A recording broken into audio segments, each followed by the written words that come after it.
자, 오늘 우리 말씀 보도록 하겠습니다. 오늘 말씀은 누가복음 2장으로 가겠습니다. 누가복음 2장 1절부터 14절까지.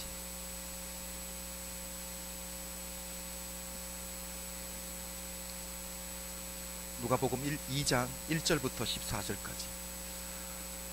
여러분은 목회자의 마음을 잘 모르실 거예요. 이 말씀을 전하는 목회자에게 가장 큰 부담감이 언제냐면 절기 예배를 준비할 때, 특별히 성탄절 말씀 준비하고 부활절 말씀 준비할 때 제가 이렇게 주님 앞에 기도드렸습니다. 하나님, 제가 부활절 예배, 성탄절 예배 정말 은혜롭게 한번 말씀 전하고 주님 앞에 섰으면 너무 좋겠습니다. 행사 위주로 많이 돌아가기 때문에 이 예배 가운데 성도님들이 깊이 들어온다는 게 쉽지 않거든요. 이미 우리가 너무 잘 알고 있는 말씀이기 때문에도 그렇지만, 오늘 성탄절 우리 하나님이 우리를 향한 아버지의 마음이 어떤지 우리가 다시 마음으로, 삶으로 한번 받아보도록 하겠습니다. 누가복음 2장 1절부터 14절 말씀인데요, 우리가 다 함께 봉독하도록 하겠습니다. 1절입니다. 이때에 가이사 아구스도가 영을 내려 천하로 다 호적하라 하였으니, 이 호적은 구레녀가 수리아 총독되었을 때에 첫 번 한 것이라. 모든 사람이 호적하러 각각 고향으로 돌아가며 요셉도 다윗의 집 족속인 고로 갈릴리 나사렛 동네에서 유대를 향하여 베들레헴이라 하는 다윗의 동네로 그 정원한 마리아와 함께 호적하러 올라가니, 마리아가 이미 잉태되었더라. 거기 있을 때에 그때 해산할 날이 차서 맏아들을 낳아 강보로 싸서 구유에 누였으니, 이는 사관에 있을 곳이 없음이러라. 그 지경에 목자들이 밖에서 밤에 자기 양떼를 지키더니 주의 사자가 곁에 서고 주의 영광이 저희를 두루비치매 크게 무서워하는지라. 천사가 이르되 무서워 말라. 보라, 내가 온 백성에게 미칠 큰 기쁨의 좋은 소식을 너희에게 전하노라. 오늘날 다윗의 동네에 너희를 위하여 구주가 나셨으니 곧 그리스도 주시니라. 너희가 가서 강보에 쌓여 구유에 누인 아기를 보리니 이것이 너희에게 표적이니 하라 하더니, 호련히 허다한 천군이 큰 천사와 함께 있어 하나님을 찬송하여 가로되, 지극히 높은 곳에서는 하나님께 영광이요 땅에서는 기뻐하심을 입은 사람들 중에 평화로다 하니라. 아멘. 제가 지금 성경 구절을 읽으면서 무엇을 고민한 줄 아세요? 이 설교한 이 내용들을 어떻게 하면 줄여서 짧게 전할 수 있을까? 어디서 어떻게 끊어야 되나? 제가 막 고민을 했었는데, 제가 한번 잘 해보도록 하겠습니다. 말씀 준비한 거 다 전하지 않고요, 중요한 핵심들만 오늘은 나누도록 하겠습니다. 저희 교회는 특별 신년 새벽 기도회가 시작되면 그 전에 제가 성도님들에게 기도 제목들을 적어올 수 있도록 이 레터 용지에 한 반쪽 정도 되는 용지를 나누어 줍니다. 그래서 특별 새벽 기도 때 성도님들이 그 기도 제목을 적어서 가지고 오시면, 제가 성도님들과 함께 앞에서 성도님들 이 가정에, 그리고 성도님들 각자 자녀들까지 한 명 한 명 제가 손을 얹고 축복 기도를 해주는 시간이 있습니다. 그리고 나서 저는 그 1년 내에 그 기도 제목 노트를 가지고 가정을 위해서 중보기도 하죠. 날마다 새벽마다 이렇게 기도를 하다 보니까 한 3월, 4월 정도면 성도님들의 기도 제목을 제가 다 외우게 됩니다. 그런데 지난주에 우리 교회 성도님 중에 한 분이 저를 붙들고 이렇게 말씀하셨어요. 목사님, 신년 기도 제목 낸 거 2개 다 응답 다 받았습니다. 그런데 제 마음이 얼마나 기뻤는지. 그런데 참 놀라운 것은, 신년 그 새벽에 기도 제목을 적어내긴 적어냈는데 이 기도 제목이 어떻게 응답받았으면 좋겠다라는 자기 마음이 있잖아요. 자기 계획이 있잖아요. 그런데 우리 하나님은 내가 원하는 대로는 아니지만 그 하나님의 방법대로 하나님의 때에 응답을 해주시는 것을 제가 보고, 참 우리 하나님 놀라운 분이구나, 살아계신 분이구나 라는 것을 다시 한번 확인하게 되었습니다. 우리가 교회를 섬기는 우리 교회뿐만 아니라 이 미국에 있는 이민교회의 이 이민교회라는 특성 때문에 성도님들 중에 이 신분 문제로 고민하고 목회자인 저에게 기도 제목을 내는 분들이 참 많이 있습니다. 얼마 전에 우리 교회 성도님 중에 한 분이 제게 전화를 들어서 이렇게 말씀하시더라고요. 목사님, 기쁜 소식이 있어요 라고 말문을 여셨어요. 신문 문제가 해결되었다. 영주권이 나왔는데, 제가 그 뒷배경 이야기를 참 잘 알거든요. 얼마나 어렵게 나왔는지.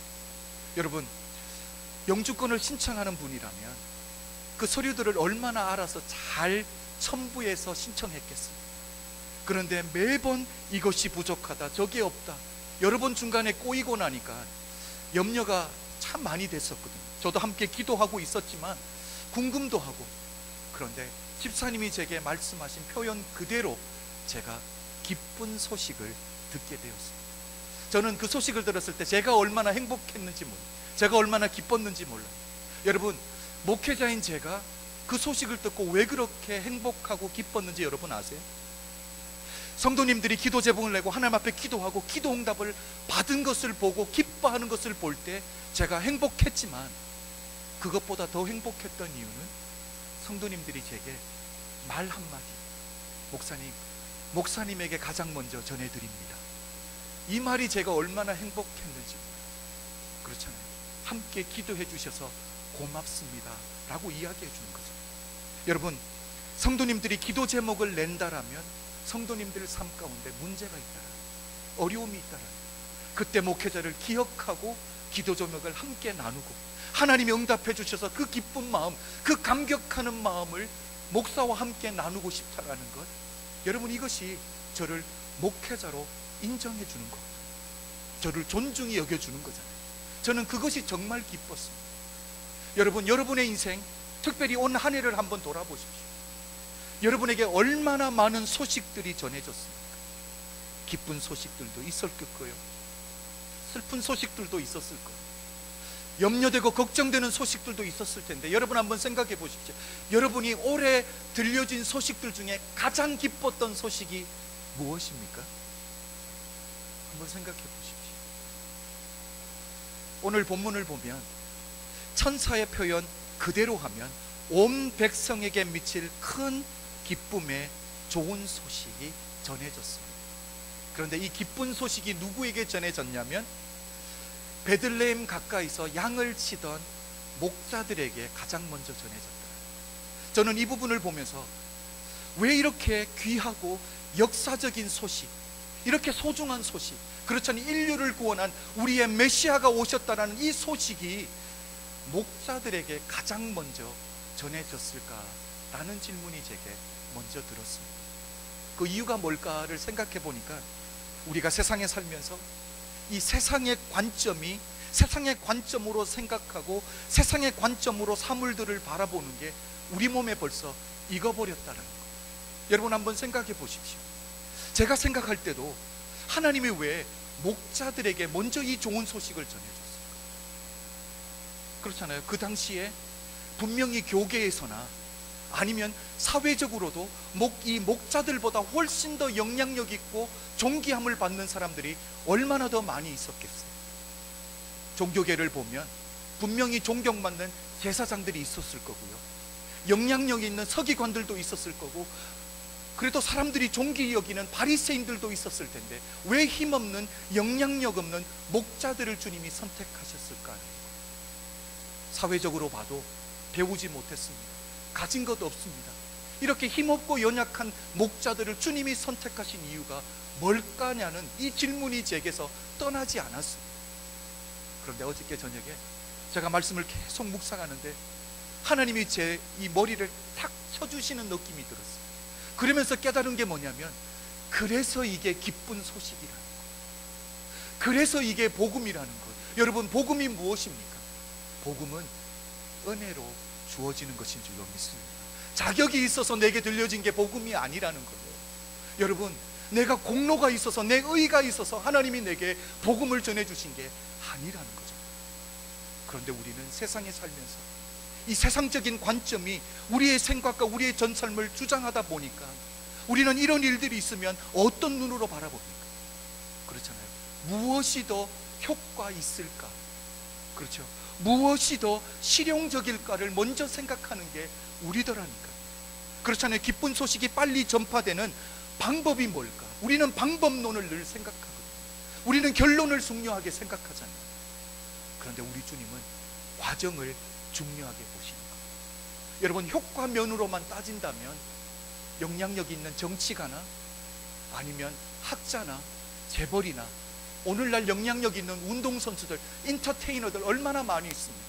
그들에게 복음이 먼저 전해졌다면 훨씬 더 복음이 빨리 전해졌을 텐데 왜 하나님이 이렇게 힘없고 영향력 없는 목자들을 선택하셨을까? 이것이 바로 복음의 비밀이라는 거예요. 여러분, 복음이 무엇입니까? 나는 자격이 없는데, 나는 공로가 없는데 우리 하나님의 주권적인 선택에 의해서 하나님이 우리를 선택해 주신 거 아니에요? 하나님의 은혜로 우리에게 복음이 들려진 것 아니에요? 하나님의 은혜로 우리가 주의 권세로 우리가 하나님의 자녀되는 권세를 받아 누리게 되었다. 이것이 바로 복음의 비밀인 줄로 믿습니다. 우리 중에 어느 누구도 하나님의 복음을 들을 수 있는 자격과 공로가 있는 사람은 아무도 없습니다. 그냥 거저 주어진 하나님의 은혜가 우리에게 임했기 때문에 우리가 복음을 듣고 하나님의 자녀 된 줄로 믿습니다. 그래서 분명한 것은 그날 새벽에 주님이 탄생하시는 그 새벽에 정말 하나님의 복음이, 기쁜 소식이 목자들에게 먼저 임했다라는 것은 우리 하나님의 주권적인 은혜로 주어졌다라는 것. 그래도 제가 말씀을 묵상하면서 계속 질문을 던졌던 게 뭐냐면, 그래도 하나님이 어느 누군가를 선택하신다면 하나님의 분명한 기준과 하나님의 분명한 이유가 있을 텐데 그게 뭘까요? 우리 하나님이 특별히 목자들을 선택하신 이유가 뭘까에 제가 관심을 계속 가졌습니다. 그렇잖아요. 우리 인생에 복음이 복음 되려면 어떻게 됩니까?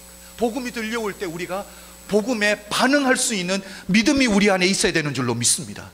그렇잖아요. 교회에 와서 앉아있는 게 전부가 아니거든요. 교회에 와서 예배드리고 갔다라는 게 전부가 아니거든요. 복음이 들려올 때 내가 복음에 반응할 수 있는 믿음이 있어서 복음의 사람으로 변화되는 것이 여기 와서 앉아있는 이유와 목적 아니겠습니까? 여러분, 변화되지 않는 이상 아버지, 우리가 교회에 앉아있는 그 이유와 목적이 뭐냐라니까요. 그래서 제가 계속 관심을 가졌던 것은 정말 하나님이 이 목자들을 선택해 주신 기준이 뭘까냐라는 거예요. 하나님이 우리를 선택해 주시는 그 이유가 뭐냐라니까요. 저는 그것을 계속 관심을 가지면서 보다가 오늘 본문에서 두 가지를 발견했습니다. 우리 8절을 한번 볼까요? 8절을 우리 다 함께 읽어보도록 하겠습니다. 시작. 그 지경에 목자들이 밖에서 밤에 자기 양떼를 지키더니. 저는 여기서 두 가지를 발견했습니다. 첫 번째, 목자들이 그날 그 새벽에 깨어 있었다라는 거예요. 여러분, 저는 이것을 영적인 의미로 한번 생각해 보았습니다. 영적으로 잠자고 있다라는 것이 여러분 얼마나 무서운 일인지 모릅니다. 저는 이 부분을 묵상하다가 엘리 제사장이 생각났어요. 여러분, 하나님이 사무엘을 부르시는데 사무엘은 어떻게 생각했어요? 엘리 제사장이 자기를 부른다고 생각하고 열심히 달려가서 내가 여기 있나이다 라고 말했을 때 엘리 제사장이 뭐라고 말합니까? 내가 너를 부른 것이 아니니까 다시 가서 잘하라는 거예요. 이 일이 3번이나 반복됩니다. 그때 엘리 제사장이 깨달은 게 뭐예요? 평생 하나님을 섬겨온 경력은 있으니까 하나님이 너를 부르시는 것 같다라고 말을 해줘요. 그리고 나서 엘리 제사장이 뭘 합니까? 자버렸다라는 거예요. 엘리 제사장이 또 자버렸다라는 거예요. 여러분, 한번 생각해 보십시오. 하나님이 이스라엘의 영적인 지도자로 누구를 세웠습니까? 엘리 제사장으로 세우셨어요. 그렇다면 하나님의 음성을 누가 들어야 되는 거예요? 엘리 제사장 자기가 들어야 되는데 하나님이 자기를 부르지 아니하고 자기에게 있는 어린 종 사무엘을 불렀다라는 것은 자기에게서 얼마나 큰 도전입니까? 하나님이 나를 버리시는 건가? 하나님이 금초대를 옮기시는 건가? 긴장하고 하나님 앞에 회개하며 나아갔어야 되는데 다시 돌아가서 잠을 자버렸다라니까. 여러분, 이렇게 영적인 잠에 취해 있다라는 게 이렇게 무서운 거예요. 하나님의 사람인데 타이틀도 있는데 하나님 앞에 하나님의 사람으로 구별되게 살지 못하는 게 바로 영적인 잠에 취해 있을 때라는 거예요. 여러분, 우리 인생을 보십시오. 여러분, 우리는 뭐에 그렇게 취해서 살아가고 있습니까? 어떻게 하면 돈을 조금 더 벌어볼까에 취해서 이 세상을 살아가는 사람이 얼마나 많이 있습니까? 어떻게 하면 내가 조금 더 인조이하고 내 꿈을 이루어보고 내가 생각했던 것 이 땅에서 이루어볼까, 거기에서 취해서 살아가는 사람들이 얼마나 많이 있습니까? 뿐만 아니라 환경적으로는 다 갖춰졌는데도 염려와 걱정에 취해서 살아가는 사람들도 참 많고요, 억울하다고 분노에 취해서 살아가는 사람들이 얼마나 많이 있습니까? 여러분, 우리가 인생을 살면서 예수 외에 취해 있다면, 그래서 잠들어 있다면, 다시 한번 이 성탄절을 맞이해서 복음으로 인해서, 기쁜 소식으로 인해서 우리 영혼이 잠에서 깨어날 수 있는 하나님의 은혜가 여러분의 가정 가운데 있기를 주의 이름으로 축복합니다. 두 번째는, 목자들은 양떼를 지키고 있었다라는 것. 여러분, 이게 무슨 뜻입니까? 자기에게 주어진 일에 최선을 다하고 있었다라는 것. 하나님이 자기에게 맡겨준 그 삶의 현장을 지키고 있을 때 복음이 전해진 줄로 믿습니다. 여러분, 양떼를 밤에 지킨다라는 것, 새벽이 맞도록 지킨다라는 것, 피곤한 일이에요. 어려운 일이에요. 그렇죠? 하룻밤 하고 그만두는 게 아니라 날마다 반복되는 인생이에요. 우리 중에도 이런 생각을 하시는 분이 있을 줄 모르겠어요. 늘 반복되는 생활 속에서, 그렇잖아요. 자녀들 키우는 것, 회사 가서 일하는 것, 사업터에서 일하는 것, 날마다 반복되는 일이거든요. 피곤한 일이거든요. 가정에서 일하는 것, 주부들 한번 생각해 보시오. 뭐 그렇게 생산적인 일입니까? 그런 일들을 하면서 내가 이렇게 살아도 되는 건가, 내가 바르게 사는 건가 스스로 의문을 가지는 분들이 이 세상에 얼마나 많이 있습니까? 예수 믿는 사람들 중에서 그렇게 생각하는 사람이 얼마나 많은 줄 아세요? 그런데 오늘 양을 지키던 목자들을 보십시오. 피곤한 일이에요. 반복되는 일이에요.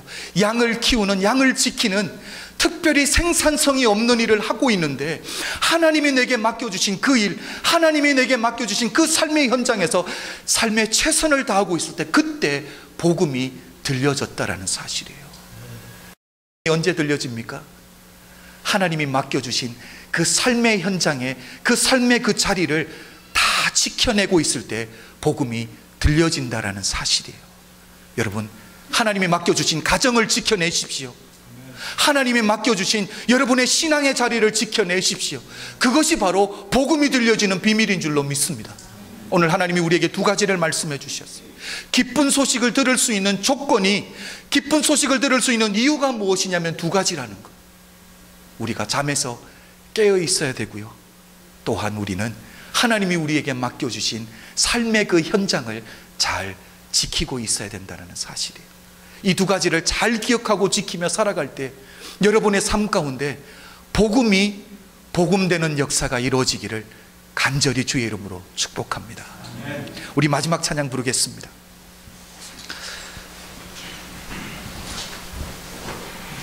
우리 함께 아까 불렀던 우리 123장 저들 밖에 한밤중에 우리 1절만 우리 함께 찬양하도록 하겠습니다.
다시 한번 일어나서 찬양합니다. 노예, 노예, 노예, 노예, 노예, 이스라엘,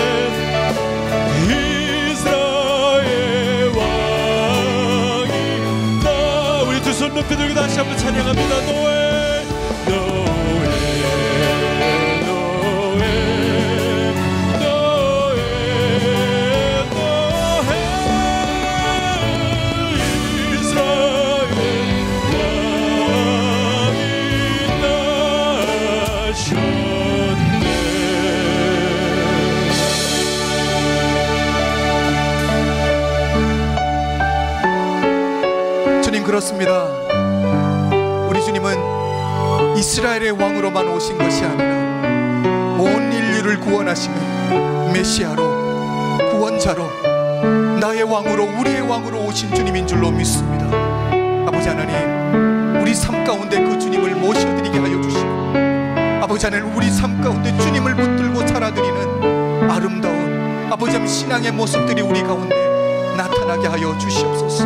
아버지 하나님, 우리 사랑하는 성도님들이 영적인 잠에서 깨어나게 하시고, 아버지 하나님, 그래서 주의 음성이 들려지게 하시고, 하나님이 우리에게 맡겨주신 그 삶의 현장, 아버지 하나님, 그것을 잘 지켜냄으로 말미암아 복음이 복음되는 놀라운 역사가 우리 사랑하는 성도님들의 삶 가운데 있어질 수 있도록 축복하여 주시옵소서.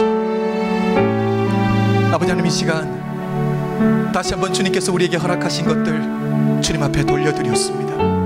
이것은 우리의 삶의 일부분이 아니라 이것이 우리의 전부이고 이것이 우리의 신앙인 줄로 믿습니다.